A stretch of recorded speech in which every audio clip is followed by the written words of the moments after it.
Olá, seja bem-vindo. Somos a Igreja Verbo da Vida de Campo Grande, no Rio de Janeiro. E você ouvirá agora uma mensagem da Palavra de Deus. Desde que ela transforme a sua vida.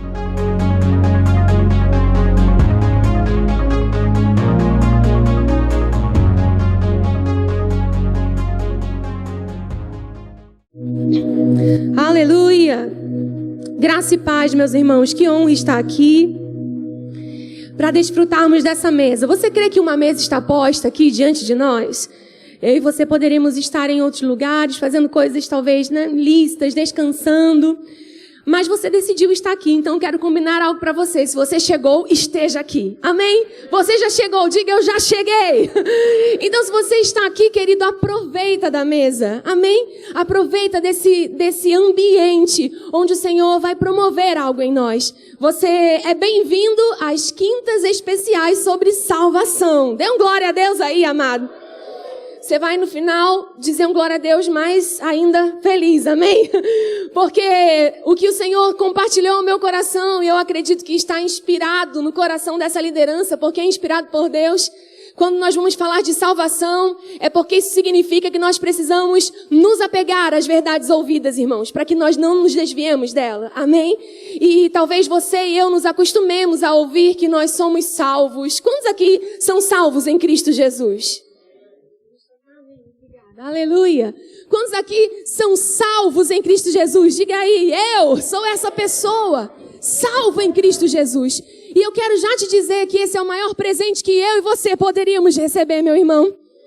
Sabe, se nós procuramos o Senhor somente por coisas, materiais ou por bênçãos que nós podemos talvez ver ou experimentar nessa vida, eu quero te dizer, nada que eu e você recebamos ainda nessa vida, bens, coisas materiais, ainda que elas sejam lícitas, elas podem ser comparadas à salvação em Cristo Jesus. Porque o que nós recebemos mudou o nosso destino eterno. E isso é glorioso demais, amados. Nós precisamos nos animar todos os dias com essas verdades. E eu creio que se o pastor, pela inspiração do Espírito, propôs essas quintas especiais, você não vai perder nenhuma delas, amém? E coube a mim começar então com essa primeira quinta-feira e nós vamos falar sobre o que é salvação. O que é salvar? O que é o feito, o ato de salvar? E eu quero começar com você, e é muito bom quando a gente começa a estudar alguma coisa, pensar sobre aquela palavra. Você está aqui numa mesa posta, onde nós vamos colocar fundamentos e firmar, estabelecer e nos lembrar de muitas verdades. Amém, querido? Então, nós vamos caminhar com bastante cuidado em algumas coisas e nós vamos chegar em um bom lugar. Amém? Então, vamos começar por aí. O que é salvação? O que é salvar? Se você for procurar o significado dessa palavra, salvação no grego é sozo. Diga comigo, sozo. Sozo. E o que é sozo? Dentre muitos significados de sozo do grego, eu vou dizer para você, e isso já vai animar e deixar você bem feliz, porque os seus significados são abrangentes e é muito maravilhoso ouvir o que sozo fez em nós. Sozo significa libertação. Sozo significa preservação. Sozo significa segurança, perfeição e significa também cura. Tudo o que está em sozo foi feito em Cristo para alcançar a minha e a sua vida. Mas deixa eu te dizer algo. Nós vamos caminhar aqui nessa noite com um cuidado para entender por que precisamos ser salvos. O que aconteceu para sozo precisar alcançar a nossa vida? E nós vamos entender que se não fosse a graça do Senhor e não desistir de nós, nós estaríamos ainda em um lugar onde nós estaríamos presos, onde nós estaríamos ainda em perigo, onde nós estaríamos ainda inseguros, onde nós estaríamos ainda imperfeitos e onde ainda nós estaríamos enfermos e doentes. Mas por causa de sozo fomos liberados, somos preservados, somos seguros nele, estamos em um lugar de segurança, estamos sendo aperfeiçoados em Cristo e somos curados. Aleluia! Oh, glória, eu tô animada, amém, irmão? Deus é bom e somos curados.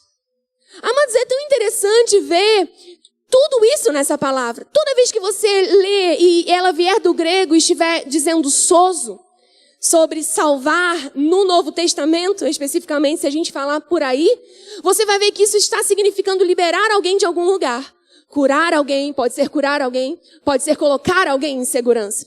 Eu quero que a gente comece lendo Efésios. Você pode abrir a sua Bíblia comigo? Aleluia! Deus é bom em todo tempo. Amém, queridos? Efésios. Aleluia! Efésios 2. Vamos ler aí Efésios 2. Efésios 2, o capítulo 2. O apóstolo Paulo, ele está escrevendo algo aqui aos crentes em Éfeso. Na verdade, eu sempre gosto de dizer que quando um capítulo introduz aí na hora da organização, né? De organizar o livro impresso, não significa que foi inspirado ou escrito por alguém, mas esse título que vem aí acima é para organizar o conteúdo do que vai ser dito. Você já reparou isso? Então, na minha Bíblia, por exemplo, antes de começar o capítulo 2, nessa organização do assunto que vai ser dito nesse capítulo, está escrito do pecado para a salvação pela graça. De um lugar de pecado para a salvação pela graça. Só por aí você percebe que estamos traçando um paralelo entre dois lugares, entre dois ambientes, entre dois lugares que alcançam os homens. Você está comigo até aqui, querido?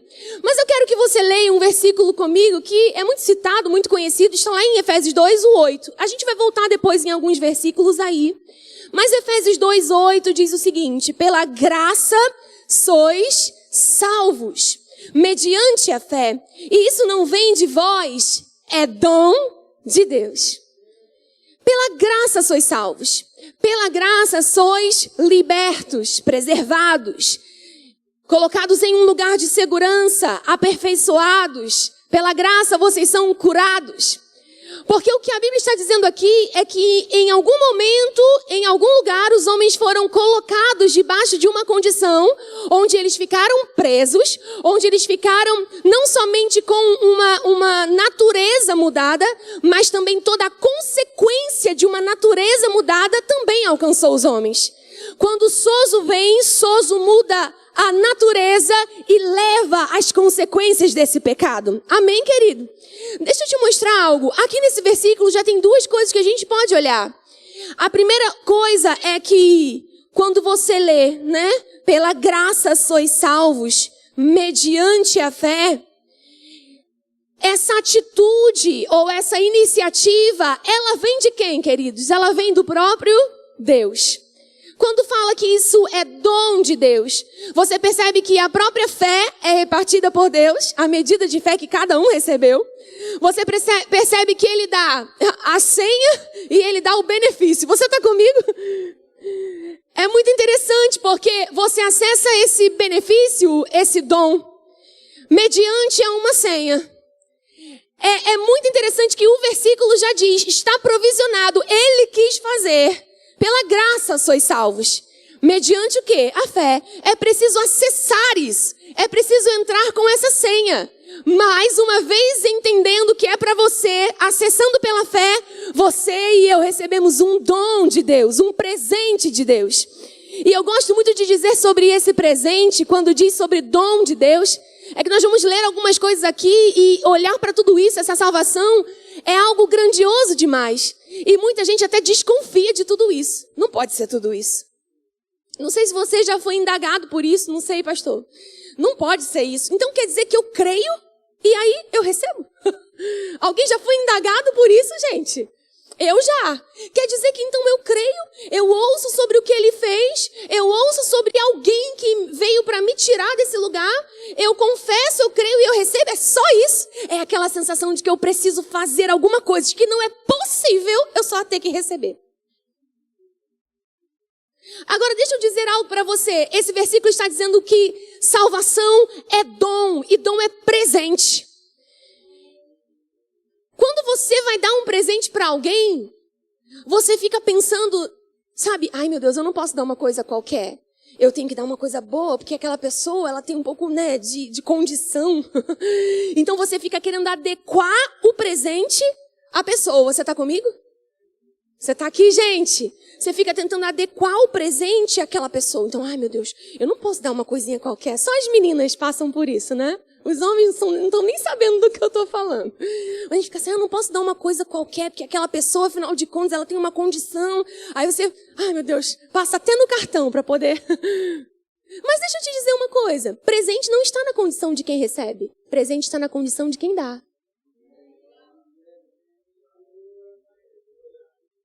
E se aquela pessoa entende que você não poderia ter feito aquilo e fez só para agradar, eu falo, obrigado, não precisava. Sempre diz, não precisava. Porque ela vai entender que coisa linda. Fez o que podia para me presentear, mas se tivesse dado uma bijuteria, uma coisa qualquer, a pessoa também entenderia, porque ela sabe, o presente está na condição de quem dá e eu recebo. Agora deixa eu te dizer algo, a salvação não está na condição de quem receberia, porque nós não tínhamos nada. Nós não poderíamos nada, nós não seríamos nada se não fosse o Senhor. O dom, o presente está na condição de quem deu. Quando Ele deu, a graça abundou sobre nós. Para misericórdia, irmãos, eu acabo pensando, né, que para misericórdia há algo interessante. Se a gente parar para pensar sobre misericórdia e graça. Sobre misericórdia há tolerância, se tolera em misericórdia. Mas graça apaga transgressões. A graça leva, joga no mar do esquecimento aquilo que foi feito contra nós. É gracioso demais. É presente grandioso demais. Porque estava no nível de quem? De quem podia dar. De quem podia fazer. É dom de Deus. Isso é tão interessante porque está dizendo no versículo seguinte o quê? Justamente uma vacina, né? Um ponto de atenção. Por que não é de obras? No versículo 9, não de obras. Para quê? Para que ninguém se glorie. Porque por muito pouco, irmãos, as pessoas já se gloriam. Ainda mais se pudessem mudar o seu destino eterno. Você viu como eu orei? Como eu abri a igreja? Como eu fui embora depois que todo mundo foi? Essa semana eu vou orar tanto que nem Deus vai acreditar. Essa semana eu vou em todos os cultos, eu vou fazer tudo. E a gente fica tentando nessa impressão, né, de uau, viu Deus? E é a mesma condição de quem nem está entendendo o que está acontecendo, mas recebeu também pela fé. E que depois disso vai crescer, vai amadurecer, vai desenvolver a salvação. Vai entender que quando faz algo para Deus, não faz para ser, mas faz porque é. Aleluia! Ele está avisando aqui, olha, crentes em Éfeso, igreja de Campo Grande, quem estiver ouvindo depois dessa ministração, esse dom, esse presente, essa graça, ela veio de Deus, porque só Ele podia dar, só Ele podia liberar, só Ele podia perdoar, só Ele podia curar, só Ele podia preservar. E o que vocês fizeram? Quando ouviram que Ele fez tudo isso, vocês creram e mediante a fé vocês entraram nesse presente. Não é pelo que vocês pudessem fazer, pelo que vocês fazem agora. Mas uma vez que vocês creram agora, as obras que correspondem a alguém que é salvo, é para dizer, esse foi alcançado, esse foi redimido, esse foi perdoado, abençoado com toda sorte de bênção. Amém, querido? Aí eu quero que você pense em algo, a gente vai voltar nesse texto. Eu quero que você veja comigo, por que deveria então, em algum momento, ter tido uma necessidade de salvação. Eu não sei se já aconteceu com você assim, alguém dizer assim, menina, a pessoa é boa, a pessoa é quase crente. Só aconteceu comigo, pastor, eu estou me sentindo sozinha aqui. Areia, eu conheço uma pessoa boazinha, a pessoa é legal, a pessoa não faz nada errado. E aí fica pensando que se a pessoa aceitar Jesus é só um plus que ela vai levar, entendeu? Só falta aceitar Jesus. Não, querido, falta tudo. Porque lembra que não é por obras? Se eu pudesse ser salvo porque eu sou boazinha, porque eu não faço nada, Deus teria condições de alcançar pessoas na ignorância, por exemplo. Ah, mas ela nem ouviu. Ah, mas olha, não é assim. O jeito de Deus salvar, a salvação é pela fé, é pela fé, é pela fé e de graça, pela graça que Ele abundou sobre nós. Mas é preciso ter fé para entrar nesse lugar, nesse ambiente, nessa glória, nessa nova natureza. Então, é por isso, irmãos, que muitas vezes é um engano sobre as pessoas, que porque elas eram tão boas, de alguma maneira elas conseguiram se salvar. Ou elas podem conseguir se salvar. Porque há uma grande incoerência sobre o lugar dessa salvação em primeiro lugar. As pessoas não entendem. Olha, Areta, eu até conheço a história de Adão, Eva, mas sabe, eu não estava no Éden. O que eu tenho a ver com isso? Muita gente diz isso. Olha, eu entendo que aí Deus precisou enviar Jesus, mas assim, eu não estava no Éden. Eu sei da história de Adão, de Eva, de tudo isso, mas assim, eu não estava lá. Então, o que eu tenho a ver com isso? E o que as pessoas não entendem, amados, é que em um momento ou esse momento onde começou a haver a necessidade de salvação, foi justamente onde o homem foi demovido de um lugar onde ele estava, seguro, guardado. E isso não significa que a gente precisava ter estado lá. Isso significa que legalmente aquela desobediência em algum momento vai alcançar todo mundo, ainda que não estivesse no Éden. Então essa história de eu não entendo porque eu preciso, é porque muito provavelmente não se tem uma visão macro do lugar onde essa salvação foi perdida e do lugar agora onde essa salvação provisionada me recoloca. Você está comigo até aqui, querido? Se você estiver anotando, a gente viu o que é salvação e esse tópico é a necessidade de salvação. Por que então foi preciso começar a pensar em salvação? Eu quero que você entenda comigo que eu acredito que Deus, quando ele pensa, quando ele imagina o plano original de Deus, não era, nesse sentido, criar ninguém caído. Ele não criou ninguém caído. Ele criou o homem erguido diante dele, justo diante dele, em comunhão com ele, preservado, amado. Não foi assim? Se a gente para pensar no plano original, naquele momento onde a palavra, né, o Espírito e Deus ali unidos dizem em Gênesis 1:26, façamos o homem à nossa imagem, conforme a nossa semelhança.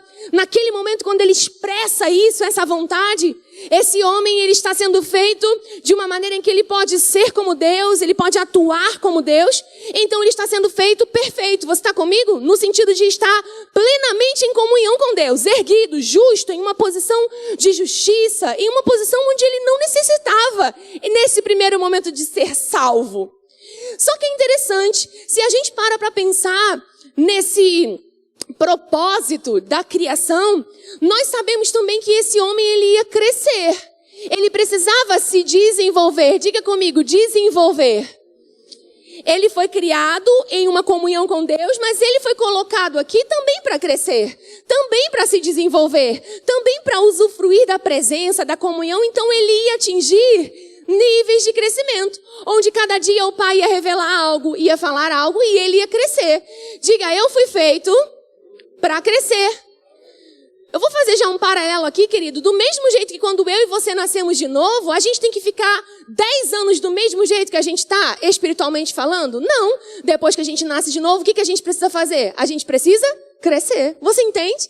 É bíblico, é a ideia de Deus que a gente avance, que a gente cresça, que a gente entenda mais sobre Ele, que a gente tenha comunhão com Ele. Com aquele primeiro homem, a mesma coisa. Agora é interessante que o momento onde a necessidade de salvação ela vem, está lá em Gênesis 3. Abre aí comigo rapidinho, Gênesis 3. Eu já vou voltar para Efésios, amém, irmãos? Você está animado com essa palavra, querido? Aleluia! Vê aí comigo Gênesis 3. Gênesis 3, o capítulo 3, o versículo 9, diz o seguinte. Gênesis 3, 9. Eu não vou ler todo o capítulo, mas eu quero pegar justamente o versículo 9 que diz o seguinte. E chamou o Senhor Deus ao homem e lhe perguntou, onde estás? Eu acabei de dizer que esse homem foi criado em comunhão. Em Gênesis 1, 26, a trindade ali manifesta, Elohim fazendo homem. Mas essa pergunta ressoa. Deus está perguntando, onde estás? E você há de convir comigo que não é uma pergunta física. É por isso que eu vim até aqui. A grande confusão das pessoas sobre precisar ou não de salvação é que elas não entendem que essa pergunta ressoou por muitas dispensações até achar uma resposta. Deus disse, onde estás? Quando ele disse, onde estás, não era perguntando sobre um lugar físico, onde o homem estava agora fisicamente. Mas quando ele diz onde estás, é porque aquele homem que foi ou nascido de Deus para viver em Deus, já não estava mais em Deus. Então preste atenção, querido, Deus é espírito. O homem é o quê? Nós, as pessoas, a humanidade, nós somos o quê? Espírito. Nós temos uma alma e nós habitamos em um corpo. São as outras aulas desse seminário. A salvação em todos os aspectos do nosso ser. Mas você para pensar que essa pergunta, onde estás, num primeiro momento, já que Deus é espírito, ela nos coloca, ela nos diz sobre um lugar onde o homem não foi mais achado em comunhão, no lugar mais importante do seu ser, que era o seu espírito. Onde estás? Porque aquele homem ainda estava no jardim, fisicamente, mas ele não estava mais conectado com Deus. Ele não tinha mais relacionamento com Deus. Ele não estava mais preservado. Ele não estava mais seguro. Vamos pensar em Soso? Ele não estava mais perfeito. E agora ele não estaria mais curado. Porque quantos creem que o homem nasceu curado, preservado? Ele nasceu top, irmão, top. O que aconteceu para agora a enfermidade alcançar os homens, a insegurança, o medo, todas aquelas consequências da queda? Por que o homem começou a precisar de ajuda? Por que o homem precisou agora de salvação? Alguém para tirar ele daquele lugar? Porque quando ele perde a conexão com Deus por meio da desobediência, ele libera legalmente uma porta, onde agora ele não faz mais parte da natureza de Deus. E logo, se ele não faz mais parte da natureza de Deus, ele passa a ser participante de uma outra natureza. E essa natureza é a natureza do diabo, do pecado, das trevas. Eu sei que é muito forte dizer isso, irmãos, mas é nesse lugar onde todas as pessoas vão começar a precisar de salvação. É nesse lugar, e quando eu digo isso, todas as pessoas, é porque a porta foi aberta em Adão, o primeiro Adão. Ela só seria paga, né? Ela só seria de feito, vamos colocar assim, né? Paga, agora levada, aquele que tiraria esse pecado em Cristo. Mas nesse momento aqui, essa legalidade, ela foi uma porta, sabe, uma porteira aberta. Para quê? Para desde esse primeiro homem, agora o pecado entrou no mundo, pelo pecado a morte passou a todos os homens. Por quê? Porque todos pecaram. Então alguém pode dizer, mas eu não preciso ser salvo, porque eu não tenho nada a ver com Adão. Mas por causa dessa legalidade do pecado que alcançou a terra, que alcançou os homens, em algum momento alguém vai pecar. Em algum momento alguém vai aprender a mentir. Em algum momento alguém vai aprender a gritar. Em algum momento alguém vai aprender a buzinar. Vocês estão aqui, gente? Em algum momento alguém fica, oh, meu Deus! Em algum momento. E você está rindo por quê? Por que agora, nascido de novo, a gente ri? Oh, Jesus! Por quê? Justamente porque agora que a gente tem uma nova natureza, a gente sabe que isso não faz parte de nós. E quando alguma coisa contrária a essa natureza acontece, ou a gente faz por falta de entendimento, ignorância, ou porque não cresceu mesmo, a gente percebe, não era. Porque a gente sabe, porque não faz parte da nossa natureza, não faz parte de quem é salvo, não faz parte de quem foi alcançado. Amém, querido? Agora, isso é tão interessante que nesse lugar é que surge, ou é a entrada do pecado e o surgimento do pecador. É aqui em onde estás que esse homem deixou de ser filho e passou a ser o quê? Pecador. É a partir de agora que o pecado, e o que é o pecado? É tudo aquilo que é contra Deus, é tudo aquilo que é contra a natureza de Deus, é tudo aquilo que é contrário a Deus. É nesse lugar que acontece o surgimento do pecador, a entrada do pecado, o surgimento do pecador e a mudança de natureza. Eu quero ver com você lá em Efésios, volta para lá, por favor. E olha só o que estava dizendo lá naquele capítulo que a gente estava lendo, Efésios. Vê aí comigo rapidinho. Estudar é assim mesmo, não é, irmãos? A gente abre bastante a Bíblia, mas eu sei que você ama a palavra de Deus, não é verdade? Aleluia. Efésios. Abre lá em Efésios, eu quero te mostrar algo. Quando o apóstolo Paulo está fazendo esse paralelo desse homem no pecado e dessa salvação que agora alcança os homens, ele diz algo interessante em Efésios 2, o capítulo 2, o versículo 3. Ele diz assim, olha, entre os quais também todos nós andamos outrora, segundo as inclinações da nossa carne, fazendo a vontade da carne e dos pensamentos. E éramos, como está sua Bíblia, está, e éramos por natureza. Está assim, e éramos por natureza. E éramos por natureza filhos da ira, como também os demais. Irmãos, isso é tão interessante que o apóstolo Paulo está revelando aqui que a questão do pecado não era uma questão que a gente poderia resolver por obras, porque nenhuma obra poderia mudar a nossa condição por dentro. Aleluia! Nenhuma obra. Nada do que eu e você fizéssemos, por mais, sabe, com mais vontade que pudesse ser feito, com mais, sabe, eu tô com tanta motivação boa que não adiantaria. Porque o que ele está dizendo é que o pecado era uma questão de natureza. E o que separa Deus dos homens são os pecados. Os pecados fazem separação entre nós e o nosso Deus. Então era preciso resolver o problema do pecado para salvar os homens, para tirar os homens daquela condição. Você vê que o apóstolo Paulo diz que esses homens eram filhos da ira, como também os demais. Agora ele se inclui, ele diz, entre os quais todos nós andávamos outrora. E nessa condição, esses homens, por causa do pecado, não tinham força para resistir em seus pensamentos, nem em sua carne.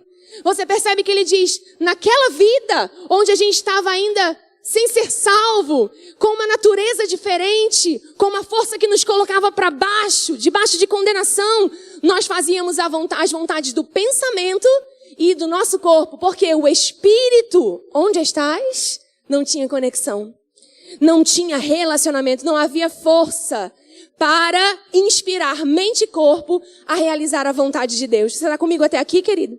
Agora, para mim, um versículo ainda mais denso, mais forte, está também aqui em Efésios, mas lá no capítulo 5. Olha só como ele chama alguém que não é salvo. Olha só como ele chama alguém que ainda está debaixo de uma condição onde não foi encontrado pela salvação. Efésios 5, capítulo 5, versículo 8 diz o seguinte. Veja aí comigo. Pois outrora, você vê que ele fala em outro tempo, erais trevas. Ele está chamando as pessoas de quê, gente? Sem Deus? Você está lendo comigo? Trevas. Ele está dizendo outrora, antes de quê? Do tempo em que agora vocês conhecem a verdade, receberam Jesus, vocês são outra coisa.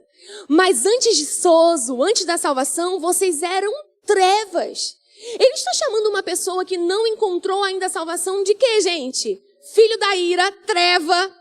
Se você for olhar toda a explanação do apóstolo Paulo aqui na sua carta aos Efésios, ele está justamente escrevendo sobre uma condição em que o homem é recolocado em um lugar, no seu plano original, em Deus, para viver uma vida adequada, uma vida adequada ao reino, ao lugar onde nós fomos chamados para viver. É por isso que ele começa dizendo, bendito Deus e Pai de nosso Senhor Jesus Cristo, que nos abençoou com toda a sorte de bênçãos espirituais nas regiões celestiais. É por isso que ele ora e diz, eu quero muito, igreja, que eu, você, nós entendamos o que significa estar nesse lugar, ter o poder que ressuscitou Jesus de dentre os mortos. Eu quero que os nossos olhos sejam abertos para que a gente possa entender comprimento, altura, largura, tudo isso. Não é assim que o apóstolo Paulo fala?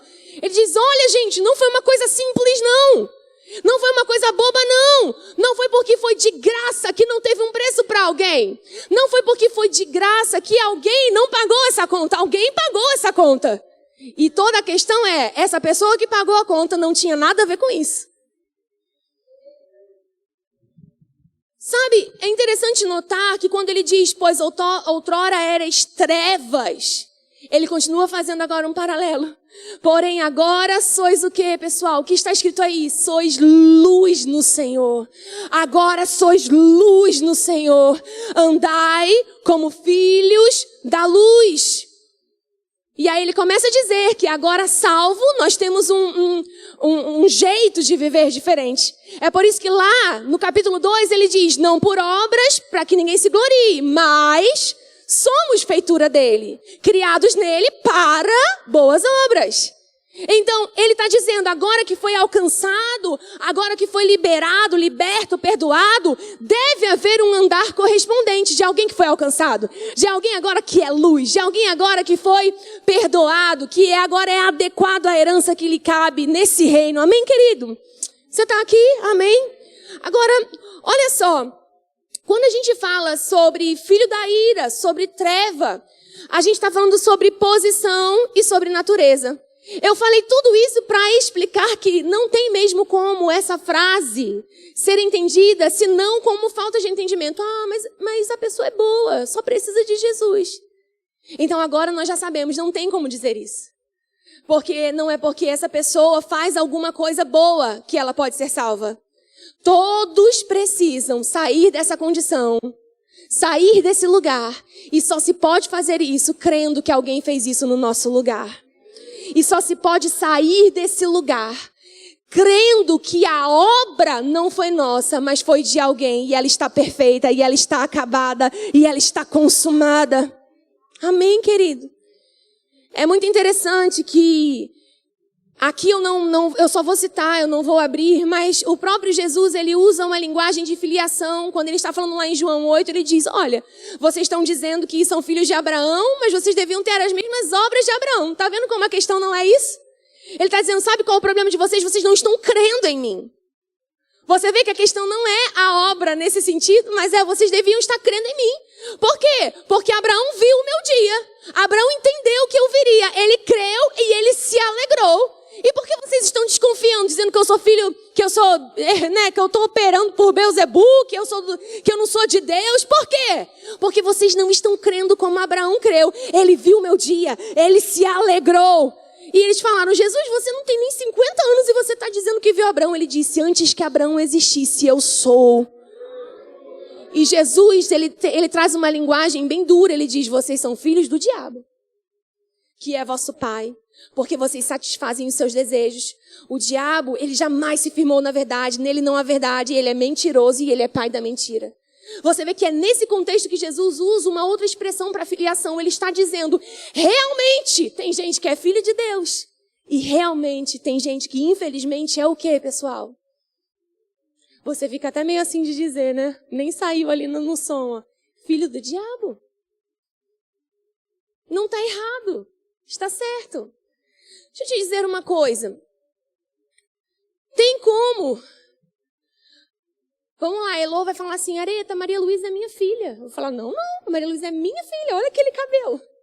O pai diz que parece com ele, mas a gente deixa ele acreditar, não é? Não, ela é minha filha. E por que eu posso dizer ela é minha filha? Não adianta a Elô querer dizer, não, é minha sim. Eu tenho provas, fui eu que carreguei, né? Eu tenho foto.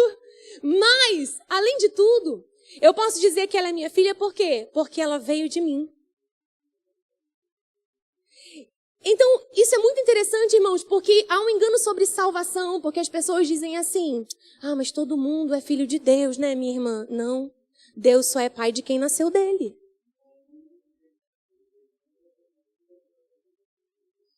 Ele não pode ser pai de todo mundo, porque ele só pode ser pai de quem nasceu dele, de quem foi salvo por ele, de quem recebeu o que ele deu. Você está comigo, querido?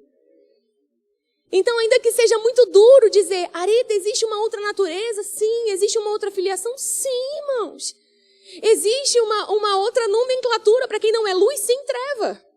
O apóstolo Paulo usa muito isso, que acordo vai haver entre o iníquo, né, e o justo. Ainda chama de iniquidade, de injusto, de iníquo, de treva.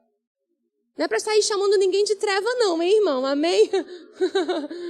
É para falar que existe um presente. Amém, querido? Que até isso eu já ouvi. A pessoa é uma treva. Não fala isso, amado. Pode até ser verdade, mas diz para ela que existe uma luz que pode brilhar. Amém? Mas olha só que é uma nomenclatura, é uma expressão bíblica. Eres trevas. Olha só, abre comigo em que momento tudo isso alcançou a humanidade. Vai lá para Romanos 3. Eu quero ler mais 2 versículos nesse tópico com você. E você vai prometer a si mesmo que não vai perder também as outras aulas. Posso ouvir um amém, igreja? Olha, você vai ter muita coisa boa falando sobre todos os aspectos dessa salvação. Amém? Deus é bom. Mas vai lá para Romanos 3. Olha só o que vai acontecer aqui. Romanos 3, o apóstolo Paulo agora vai falar, então a gente viu, por que necessidade de salvação? Porque em algum momento houve a queda, diga queda, Em algum momento, a humanidade, então, manifestou esse lugar onde todos pecaram, onde todos foram alcançados por esse pecado. E é nesse momento em que toda a humanidade, onde a Bíblia vai dizer que em algum momento todos pecaram, ou seja, todo mundo estava no mesmo barco, todo mundo começou, ou todo mundo precisou, em algum momento, da glória de Deus. E muitas pessoas tiram esse versículo do contexto para pregar justamente o contrário, mas é o que a gente vai estudar agora. Olha só, Romanos 3, o capítulo 3, o versículo 9, diz o seguinte: que se conclui, temos nós qualquer vantagem? Ele está falando de judeus e de gentios. Ele diz, não, de forma nenhuma, pois já temos demonstrado que todos, tanto judeus como gregos, estão debaixo do pecado. E aí você percebe que ele vai dizer no 10, como está escrito. E aí ele tem um avanço assim, né? Isso está assim porque isso está sendo dito de algum outro lugar. Como está escrito, não há justo, nenhum sequer. Não há quem entenda, não há quem busque a Deus. Todos se extraviaram e a uma se fizeram inúteis. Não há quem faça o bem, não há um sequer. Vê, amado, que ele está citando algo que foi dito. Algumas pessoas pegam esse versículo e dizem, né, ninguém é justo mesmo. Não tem nenhum justo. A Bíblia já diz que todo mundo é pecador. Não há um justo, não há um sequer. Eu sou essa pessoa. Você pode dizer, você essa pessoa, eu sou um justo. Muito pode em sua eficácia a oração de um justo. Nós fomos justificados pela graça. Nós fomos alcançados por essa justiça. Amém, querido? Então não é sobre isso que ele está falando agora. O apóstolo Paulo está narrando. Olha, em algum momento, onde estás? Onde estás? Onde estás? Onde estás? Foi ecoando. Onde estás? Onde estás? Onde estás? Até que em alguém essa pergunta precisava de resposta. Eu estou aqui. Quem está entendendo? E é quando ele diz, esse é meu filho amado, em quem eu me comprazo. Ele estava falando onde estás porque os homens ficaram naquele lugar, naquela condição. Mas quando alguém viesse para trazer esses homens de volta, eles seriam então salvos. E essa pergunta encontraria uma resposta. O escritor aos Hebreus, ele diz, eis aqui, ele narra, eis aqui, Senhor, estou aqui, ó Deus, eu estou aqui, ó Deus. Onde estás? Eu estou aqui, ó Deus, para fazer a sua vontade. Remove o primeiro e estabelece o segundo. Esse lugar é onde a salvação virá, onde os pecados serão apagados. O apóstolo Paulo está narrando um lugar onde todos foram feitos, ou debaixo de um lugar onde o pecado alcançou a todos, não há justo, não há um sequer, não há quem entenda, todo mundo começou a ficar carecido da glória de Deus, e ele ainda diz lá no 23, ainda nesse mesmo capítulo, pois todos pecaram, é aí que está, e carecem da glória de Deus, ou precisam de salvação, ou precisam encontrar esse lugar de novo. Aí a gente usa muito esse versículo para pregar mesmo salvação. Olha, todos pecaram e carecem da glória de Deus. Todos precisam voltar para esse lugar de segurança, de preservação. Quando o apóstolo Paulo está narrando isso, ele está dizendo sobre o homem nessa condição e sobre alguma coisa precisar ser feita para transformar essa condição. Se a gente parar para pensar, irmãos, na verdade, o homem em pecado, ele é encerrado em um lugar onde, quando ele não crê, ele permanece no lugar onde o pecado deixou. Eu vou dizer de novo, você está comigo? Olha só, para a gente pensar o que é salvação. Até anotei algo aqui interessante que eu ouvi e faz sentido aplicar nesse contexto. Olha o que é salvação. Salvação é uma oportunidade que Deus dá para que o homem pecador não vá para o destino que ele merece. Eu vou dizer de novo, salvação é uma oportunidade que Deus dá para que o homem pecador, todos pecaram, todos carecem da glória de Deus, não vá para o destino que ele merece. Então quando ele diz, ei, tem salvação para você, se esse homem nessa condição diz, eu quero, ele sai daquele lugar, irmãos. Isso é salvação. Existe um destino que ele merece por estar naquele lugar. Por estar naquele lugar, o seu destino é eternamente separado de Deus. Porque Deus não tem comunhão com o pecado. Mas uma vez que há uma mudança de natureza e ele se torna um com Deus, casa de Deus, habitação de Deus, ele recebe a salvação, a sua eternidade é mudada. Isso é salvação. É dar a esse homem essa oportunidade de sair daquele lugar. Não é o que o apóstolo Paulo diz? Aos Colossenses ele diz, ele nos tirou do império das trevas e ele nos transportou para o reino do Filho do seu amor, no qual nós temos a redenção, a remissão dos nossos pecados, o perdão de todo aquele pecado. Sabe, quando a gente pensa nessa oportunidade, isso significa que quem não crê é como Jesus diz. Aquele que crê e for batizado será salvo. Salvo, diga salvo. E quem não crê, amado, já está condenado, porque é esse lugar da condenação. Só tem uma maneira de sair desse lugar. É fazer o quê? Mediante a fé, receber de graça o presente. Então quem não crê já está condenado. Não é que ainda vai ser, não é uma opção, é que já está. Só tem uma saída. É sair de lá. Ou ficar, porque ficar, todos os homens pecaram. Todos os homens careceram. Começaram a carecer dessa glória. Abre comigo em João 3, eu quero ler nesse tópico, se você estiver anotando. É que o desejo de Deus é tirar todos os homens dessa condição. Você pode dar um glória a Deus? Você vai dizer, Areta, até aquele que não merece, lembra que não é por merecer. Areta, até aquela pessoa, aí você lembra de alguém. Sim, irmãos, isso está com Deus. Ele deseja que todos sejam salvos.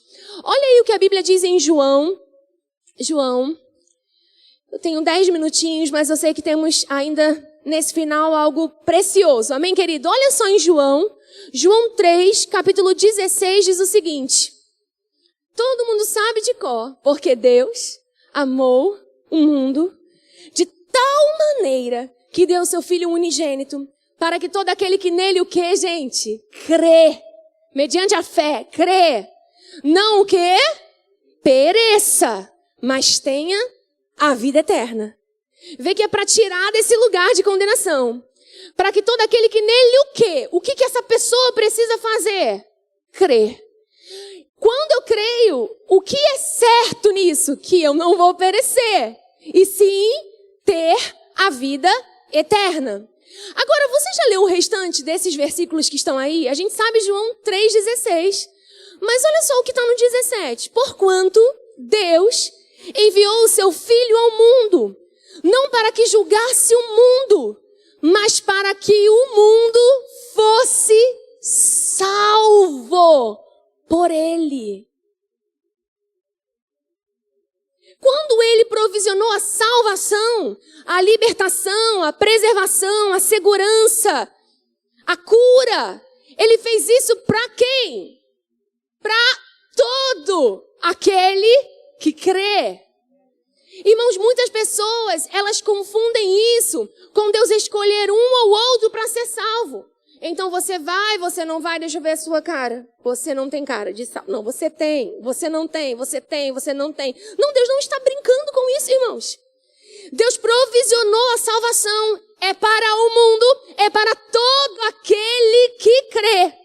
Uma vez que essa pessoa crê na salvação, ela tem um predestino, ela tem um destino certo. Se ela sai da perdição e ela muda de ambiente, ela está em Cristo, agora ela vai viver eternamente ou desfrutando desse novo ambiente, preservando aquilo que ela recebeu. Você está comigo, querido?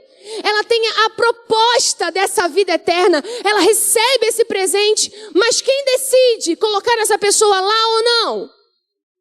A pessoa decide. Vocês estão pensando, né, gente? Ou vocês estão muito quietinhos hoje?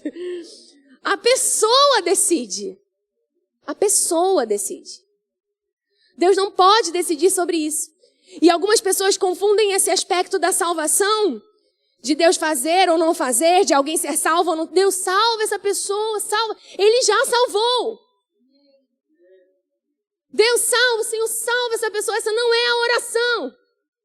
A oração é: quem vai falar as boas novas? Quem vai anunciar a verdade dessa boa notícia? Que a salvação já está, já foi dada. Irmãos, esse predestino, ele só existe em Cristo. Uma vez que alguém decidiu estar em Cristo, ela tem um destino certo. Ela vive agora para a glória de Deus. Mas decidir entrar nesse lugar, entrar nessa salvação, é mediante a fé. Eu ouvi uma ministração do nosso amado Marcos Honório Júnior. Graças a Deus, ele é uma boca de Deus nessa geração. E ele deu um exemplo muito maravilhoso, e já está bem, graças a Deus. E ele deu um exemplo que eu nunca mais esqueci quando ele falou sobre a senha e uma cesta básica. Ele disse: vamos dizer que uma empresa, ela dê um benefício, um presente. E diga: olha, domingo eu vou dar um presente, mas a senha você pega no sábado. E aí, beleza. Você sabe o quê? Que para pegar o presente no domingo você tem que ir onde? Lá pegar essa senha. Que eu falei agora no início que é como se fosse essa fé, né? A fé, mediante a fé. Se você resolveu não ir no sábado, ou seja, não acessar, não pegar aquela senha, e chega lá no domingo e quer: eu quero minha cesta básica. Está certo aquela empresa não te dar a cesta básica nesse sentido? Ou você não receber, vamos colocar assim, não receber, porque já está lá, era seu.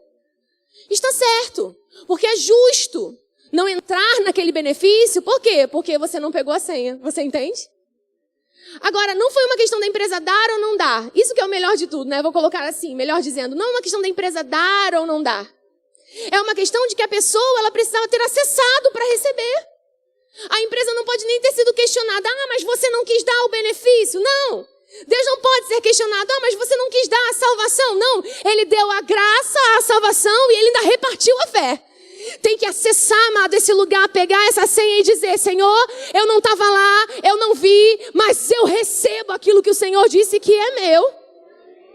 Agora vamos dizer que uma pessoa não acessa, não pega essa senha, não vai lá no sábado pegar a senha, não ouve a palavra, não pratica, a fé vem pelo ouvir, mas ela está ouvindo qualquer coisa, e ela não é salva. Ah, Deus, tá vendo como ele é mau?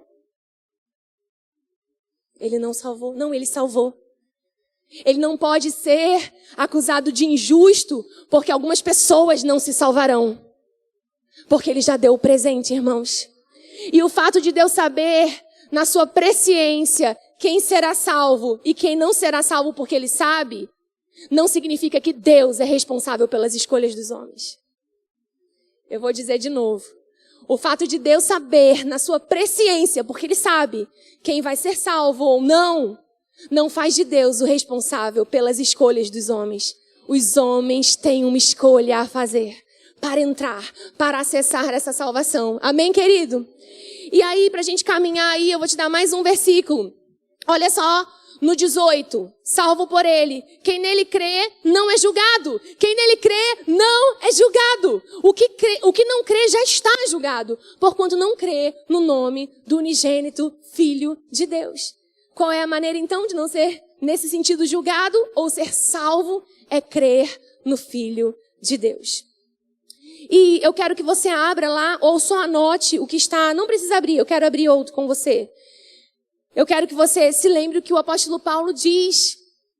Na verdade, quando a gente lê Timóteo, ele diz a Timóteo sobre o desejo dele. Você pode anotar, eu não vou abrir. 1 Timóteo 2,4.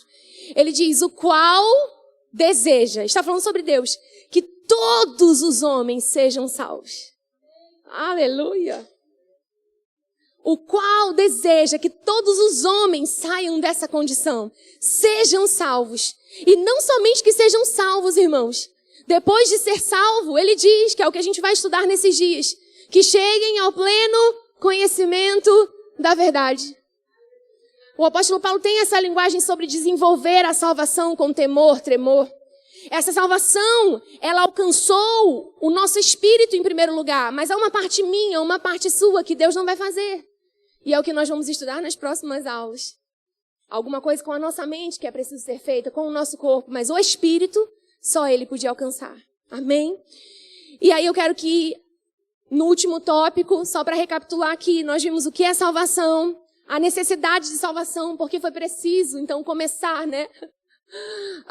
Os homens precisaram então pensar, eu preciso de ajuda. Por quê? Porque eles foram parar em uma condição. No terceiro tópico, nós vimos que todos os homens, eles podem, e na verdade é o desejo de Deus que todos os homens sejam salvos. Isso é muito seguro para nós, irmãos. Isso mostra a bondade de Deus. E eu quero agora, nesse último tópico, dizer como nós somos salvos. Então, como nós saímos desse lugar? Lá em Gênesis 3, eu li só o 9, onde estás? Mas eu sempre gosto de falar esse versículo, ou pelo menos citar, que quando Deus começa a dar as sentenças ali para aquela cena daquele crime que tinha acontecido, um crime contra Deus, de não crer em Deus, de não acreditar no que Deus estava dizendo, você é minha imagem e semelhança, e ele ouviu uma outra voz. Quando nós vemos Gênesis, um pouquinho mais para frente, no mesmo capítulo, a distribuição das sentenças, Deus está dizendo à mulher o que ia acontecer com ela. Você se lembra disso? Em dores darás à luz. E aí a serpente diz, e rastejarás. E ao homem diz, maldita é a terra por tua causa. Ele começa a atribuir as sentenças. E algumas pessoas dizem, tá vendo? Mas que coisa, por que Deus disse isso? Porque é justo uma sentença cair ou estar sobre alguém que não creu. Você está comigo? A gente não acabou de ver isso. Mas se eu permaneço crendo, eu não sou julgado. Eu não entro naquele lugar. Mas não foi o que aconteceu com o homem. Jesus, quando ele está falando sobre o que aconteceu com quem creu nele, ele diz, aquele que crê em mim já não permanece nos pecados, mas passou da morte para a vida. O que aconteceu com Adão? Ele fez o caminho contrário. Ele estava vivo, mas ele passou da vida para a morte. Quando Jesus diz, aquele que crê em mim vai passar da morte para a vida, ele está dizendo, eu vim para reverter o caminho, para trazer você de volta. O versículo que eu gosto de citar é, essas sentenças são distribuídas, mas Deus diz algo. Ele diz, mulher, virá um descendente. Não é assim que ele diz? Que virá de mulher, que nascerá de mulher. E esse descendente pisará a cabeça da serpente. A serpente ferirá o seu calcanhar, mas ele pisará a sua cabeça. Ora, então por que você está citando isso? Porque ali é um anúncio da salvação. Porque isso é um anúncio de que, ei, vocês foram parar nesse lugar. Vocês tentaram, com folhinhas de figueira, cobrir. Mas obras não mudam a condição interior. Ser bom, costurar bem, fazer folhinha de figueira, não falar mal, nananã. Isso não muda a sua natureza. Arranca isso. Por quê? Porque para receber vida outra vez, só com a roupa que eu vou te dar. Só com a salvação que eu vou te dar. E qual era a figura ali? A Bíblia diz que Deus faz vestimenta de peles para Adão e Eva e os cobriu. Para eles ali era uma leitura. Ei, a gente fez o que não devia, tentou se cobrir como podia, tentou fazer uma obrinha, mas eu já entendi que não é pelo que eu faço, não é pelo que eu posso fazer. Alguém vai fazer alguma coisa por mim e vai cobrir a minha vida. E vai, de novo, me colocar em um lugar onde eu posso ter acesso a Deus. A salvação, irmãos, é justamente voltar a ter um acesso que a gente não deveria ter perdido. E aí, para a gente terminar, então, como somos salvos? Nós precisamos crer na obra de alguém. Não é por obras para que ninguém se glorie, mas foi a obra de alguém. Vá lá para Romanos 10, 9 e 10. Aleluia! Romanos 10, 9 e 10. Você, amado, talvez a gente já tenha se acostumado muito tempo, não sei aqui o público que nós temos, né? Gente que está há muito tempo na igreja ou que nasceu de novo agora. Mas sabe, a gente pode se acostumar a estar salvo. Você entende o que eu quero dizer com isso? Tá tudo bem, a gente é salvo. Mas sabe, eu creio que o propósito desses dias aqui é entender, ei, eu tenho um presente muito precioso que eu recebi. E existem pessoas que precisam receber esse presente. Eu estava meditando, irmãos, eu ouvi uma ministração poderosa e foi liberado. Em algum momento, eu nem sei o que foi, mas aquilo caiu como, sabe, algo fresco no meu coração. acho que era o pastor Luciano Subirá, eu não lembro, ele disse assim, que ele cria, e eu peguei aquilo pelo Espírito, ele disse mesmo, eu peguei aquilo pelo Espírito, ele disse, olha, nesses últimos dias há uma conspiração dos céus a favor de salvação. A gente não pode se acostumar a dizer, não é salvo não, a gente tem que fazer alguma coisa. A gente tem que falar. Sabe por quê? Porque havia uma conspiração dos céus sobre Cornélio. Aleluia! E eu achei isso impressionante, irmãos. Isso é maravilhoso demais. Eu vou ler Romanos, mas só porque eu lembrei eu posso dizer isso, amém? Ele disse, para pensar, Cornélio estava dando show em um monte de crente. Homem justo, temente a Deus, que se apartava do mal, as orações chegavam a Deus, orava, hein? Dava esmola, hein? Mas precisava ser salvo. Isso é a prova de que não adiantava fazer as boas obras mesmo, ser bonzinho, dar esmola, ser alguém piedoso, que tinha bom testemunho, irmãos, ele tinha bom testemunho entre as pessoas. Quando ele, em toda aquela coisa ali, é anjo, é êxtase para Pedro, que nesse momento ele está ali, mas Pedro está lá tendo visão, e o anjo vem dar um recado, mas diz, você tem que chamar alguém, porque eu não posso dizer nada para você, tem alguém que tem que falar.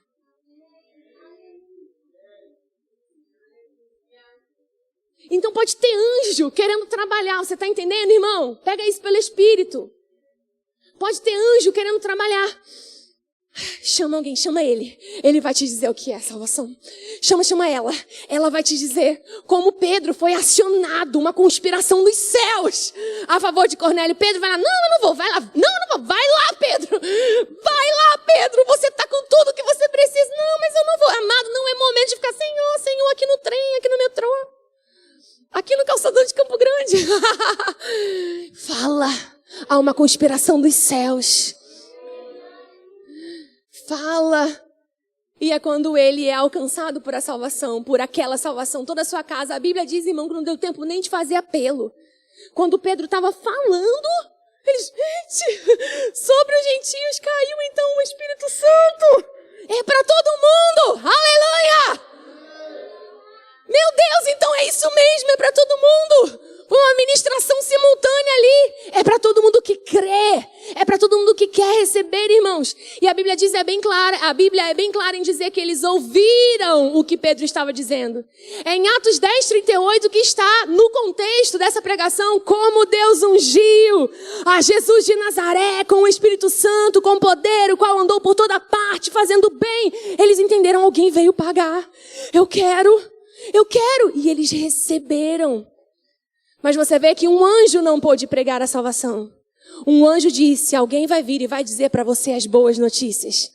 As boas novas. Olha só o que diz Romanos, como então somos salvos. Eu já quero chamar o Ministério de Música. Romanos 10.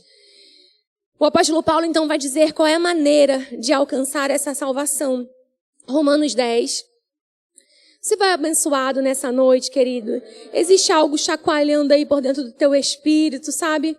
Pra gente se mover mesmo com mais ousadia nesses últimos dias. Eu creio nessa conspiração dos céus. Eu peguei isso pra mim. Aleluia. Amém? Romanos, o capítulo 10, o versículo 9 e 10 diz o seguinte. Se com a tua boca confessares Jesus como Senhor, e em teu coração creres que Deus o ressuscitou dentre os mortos, serás o quê? Salvo.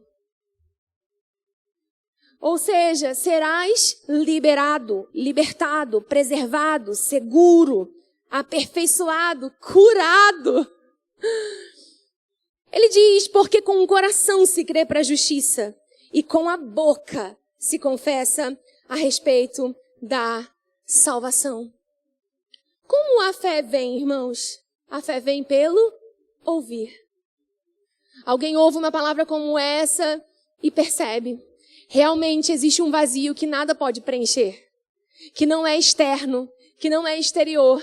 Porque a condição que foi alterada foi por dentro. Eu preciso de ajuda por dentro. E só quem pode me ajudar por dentro é quem deu um presente para alterar a minha natureza por dentro. Quando essa pessoa ouve isso e diz, eu quero, eu recebo. A Bíblia diz que ela crê com o seu coração.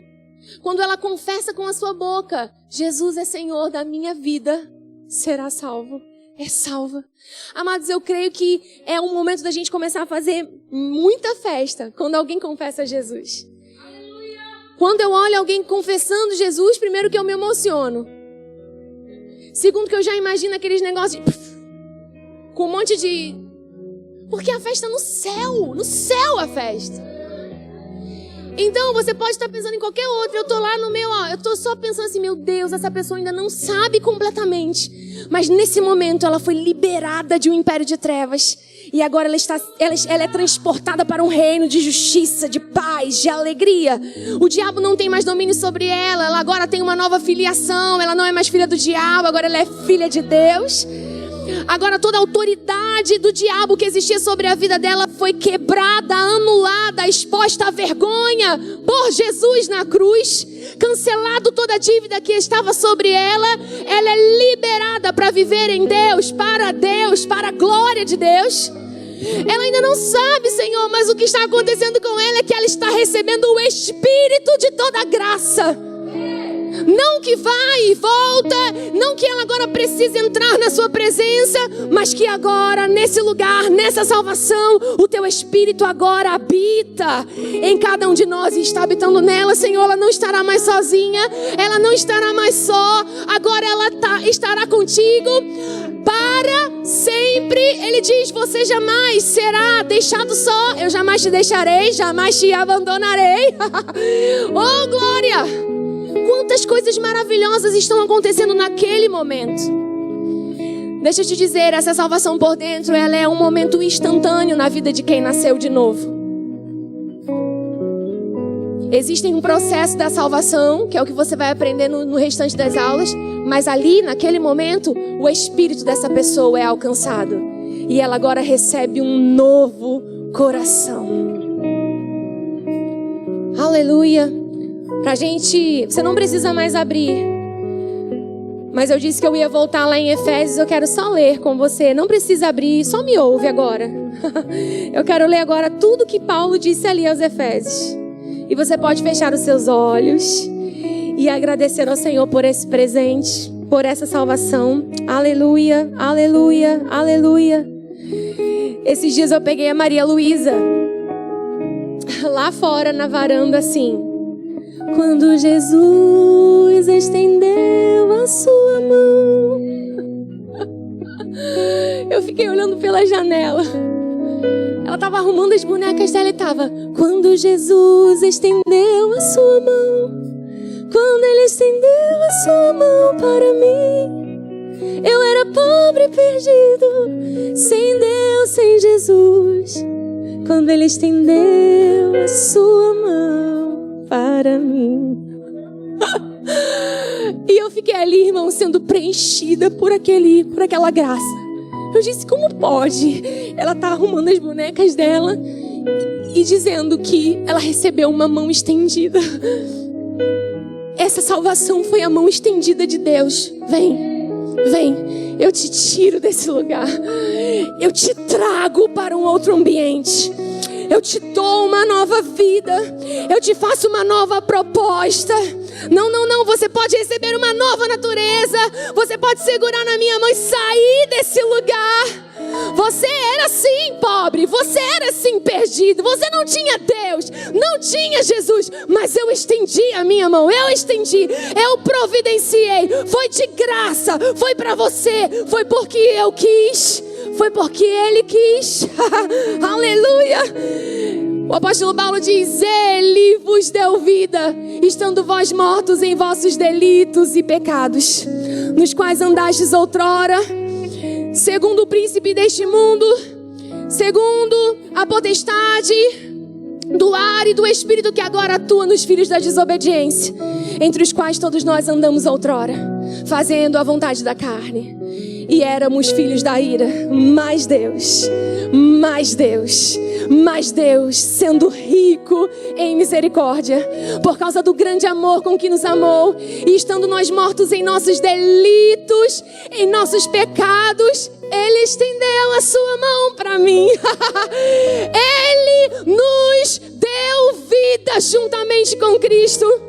Ele nos ressuscitou com Cristo, e pela graça sois salvos. E juntamente com com Ele os ressuscitou e os fez assentar nos lugares celestiais em Cristo Jesus. E nos fez assentar, assentado no mais alto lugar. Aleluia! Aleluia!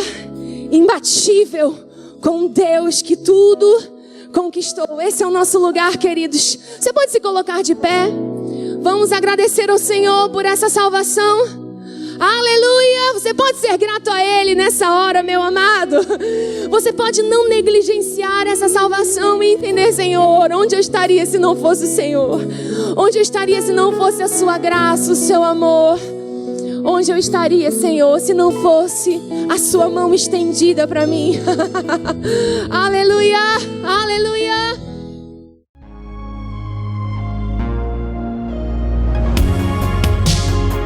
Ouça outras ministrações em nosso site verbodavida.com/Campo Grande RJ.